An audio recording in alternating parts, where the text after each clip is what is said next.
Hello, my name is Julian Garcia, and today I will be talking about being Hispanic in America. What is Hispanic, though? According to the National Public Radio, the term Hispanic is described as, quote, people who share the common language that is Spanish. This was actually a word adopted by the US government in the 1970s to give people from Latin America a common identity, end quote. It started mainly with the Mexican-American War and still occurs to this day. For my speech, I will be discussing the pros and cons about being Hispanic in America and what that means. Contention 1, how discrimination against Hispanics originally started. To start off, discrimination against Latinos in America has come a long way. It started in 1848 when the United States won the Mexican-American War. The Treaty of Guadalupe Hidalgo gained benefit for America since they took 55% of Mexico's land. Mexicans that were left in the taken land would begin the population of Mexican Americans. Although this was the majority of Hispanics in this country, many other Latinos immigrated here, such as Chileans, Peruvians, Spaniards, etc., for the diverse population brought to them. However, these establishments had them segregated in urban areas and were forced to move. They were discriminated against and were not allowed in places that Caucasians would be involved. The reason for this was the color of their skin, language, and other features that Latinos have since they are very diverse. Americans would give them the stereotype and call them undeserving, stupid, and lazy, but would later turn fatal. The fatal actions began during California's gold rush. According to History.com, Blackamore states, quote, in 1851, for example, a mob of vigilantes accused Josefa Segovia of murdering a white man. After a fake trial, they marched her through the streets and lynched her. Over 2,000 men gathered to watch, shouting racial slurs. Others were attacked on suspicion of fraternizing with white women or insulting white people. Even children became the victims of this violence. In 1911, a mob over 100 people hanged a 14-year-old boy, Antonio Gomez, after he was arrested for murder. Rather than let him serve in jail, townspeople lynched him and dragged his body through the streets of Thorndale, Texas, end quote. Hispanics, after incidents like these, were oppressed and accused of stealing jobs during the Great Depression and were forced to move from the country or be deported. Deportation even occurs in modern day in America for immigrants. Contention 2. How being Hispanic in America today affects modern acts of discrimination. Optimism is no longer common for Hispanics that live in America.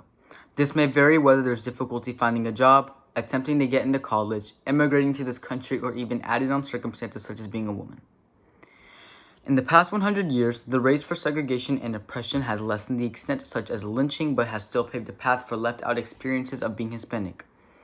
Stated in the University of Michigan, quote, during the 1950s, the Puerto Rican experience was one of the hard work and little or no rewards. Most Puerto Rican men and women were working in the harshest environments and earning the lowest pay in New York City. Such jobs involved domestic work, hotels, meat packing, baking, and hard labor in various areas, including apparel, electrical, and furniture assembly.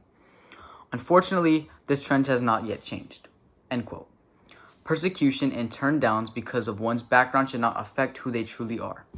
Even with immigration of newcomers into this country has raised the fears of deportation in Latinos, even when it comes to the effects of the U.S. Immigration and Customs Enforcement. Long states in the Human Rights Watch, quote, an inconsolable 14-year-old boy I met at the Homestead Detention Center in late March summed up the impact of these kinds of separations. He had traveled from Guatemala with his 29-year-old sister and her son. She's like my oldest sibling in Guatemala and has always been there for me, he said. She's like my mother. Sometimes I call her mom because she's taken care of me my entire life. When they crossed the border into Texas and turned themselves into the Border Patrol, they were detained in different cages. On the third day, they took me out of my cage and said I would be separated from my sister, but they didn't tell me where I was going. I don't understand why they separated us. They didn't even give me a chance to say goodbye, end quote. This is an example of cruel treatment with deportation effects. Even with politics, snarky and offensive comments from former President Donald Trump profiled Mexicans as thugs and has even said that they bring crime and drugs. Trump fans and supporters have caught on with the trend to later offend other Hispanic groups with mean comments and specific ones including, go back to your country. His speech like this caused bad views and perceptions on the Latino community when all in all, no matter what race you are, there will always be people who are not morally good. Contention 3. How the Hispanic community brought benefits of culture to America.